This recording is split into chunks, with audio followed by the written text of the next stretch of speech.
One lazy afternoon, Popeye was chilling by the harbor, just humming a little tune and watching the waves roll in. The sea was calm, the gulls were quiet. Maybe a little too quiet. Just as that thought crossed his mind, a familiar voice cut through the air. "Popeye, Popeye, you've got to see this."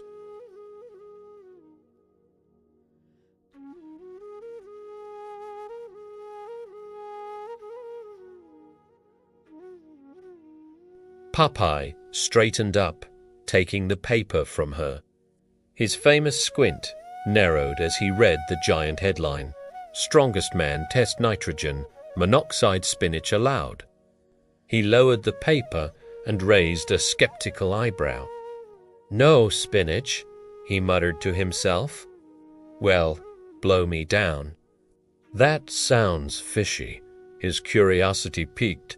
He decided he had to check this out. He tipped his sailor cap, said, "Thanks, Olive," and headed toward the town square. When he arrived, the place was buzzing. A huge crowd had gathered, all chattering excitedly. In the very center of the square stood a slick-looking fella in a suit, holding a microphone like he was the king of the world. "Ladies and gentlemen, boys and girls." The man boomed, his voice echoing off the buildings. "Today, we're going to find out who is truly the strongest man in town. And to make it fair, there will be no tricks, no gimmicks, and absolutely no spinach." The crowd cheered, but Popeye just crossed his muscular arms over his chest.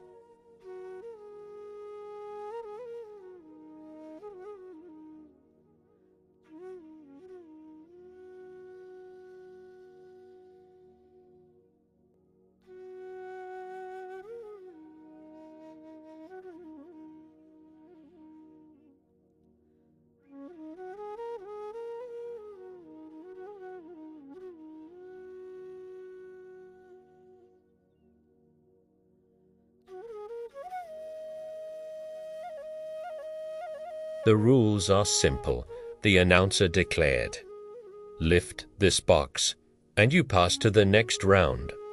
A line of hopeful strongmen formed, each one bigger and beefier than the last. The first one stepped up. He was a mountain of a man with muscles on his muscles. He wrapped his arms around the box, his face turning beet red. He pulled, he grunted. He strained until the veins in his neck popped out. The box didn't even wobble.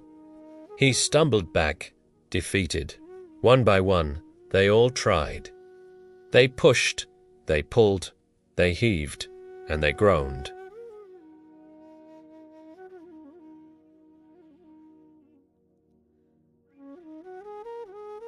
Bluto, of course, made a big show of it. He flexed for the crowd, kissed his biceps, and then charged at the box.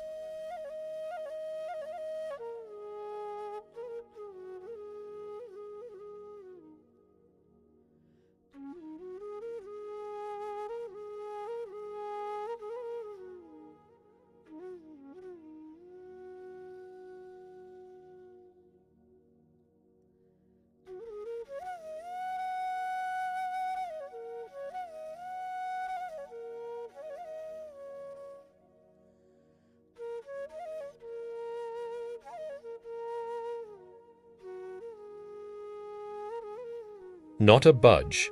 The crowd let out a collective gasp. This was unheard of. Popeye without his super strength. He stepped back, scratching his head and frowning. "Well, that's peculiar," he said, looking at his own hands. "Normally, this is the part where the spinach comes in." The announcer's smile grew wider and more condescending. "Ah, no spinach today, sailor. We told you. Rules are rules. Just pure, natural strength." Popeye looked at the box. He looked at the smug announcer. He looked at the disappointed, faces in the crowd. And then a slow smile spread across his face, the kind of smile that said he knew something nobody else did. "All right," he declared, his voice full of a newfound confidence.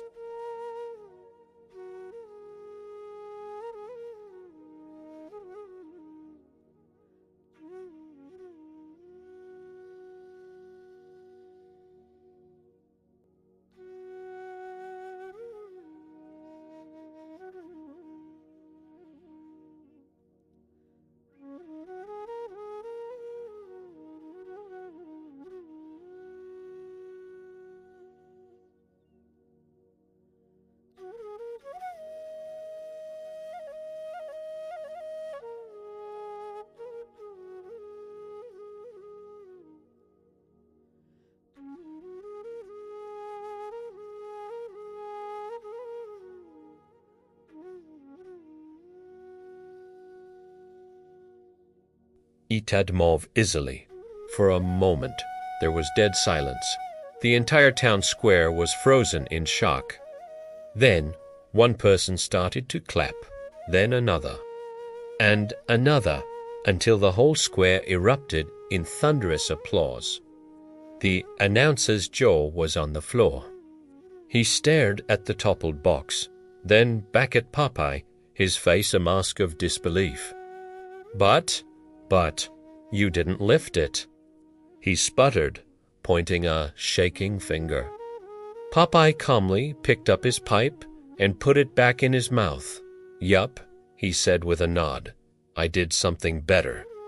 I moved the problem instead of fighting it." The announcer, red-faced and furious, stomped his foot. "This is a test of strength, not trickery." Popeye just chuckled. He reached into the back pocket of his trousers, pulled out his trusty can of spinach, and held it up for everyone to see. The crowd cheered even louder. "And this," Papi said, his voice calm and steady, "Iwai premier dont ti waste me strength when a little bit of brains can do the job just fine." He popped the can open, squeezed the entire contents into his mouth, and swallowed. His muscles bulged. His theme music magically started playing, and he stood there, stronger than ever.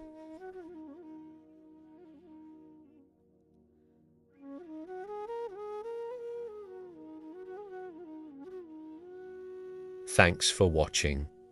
If you loved this story about how brains can be just as powerful as brawn, make sure to hit that like button and subscribe for more classic adventures. See you next time.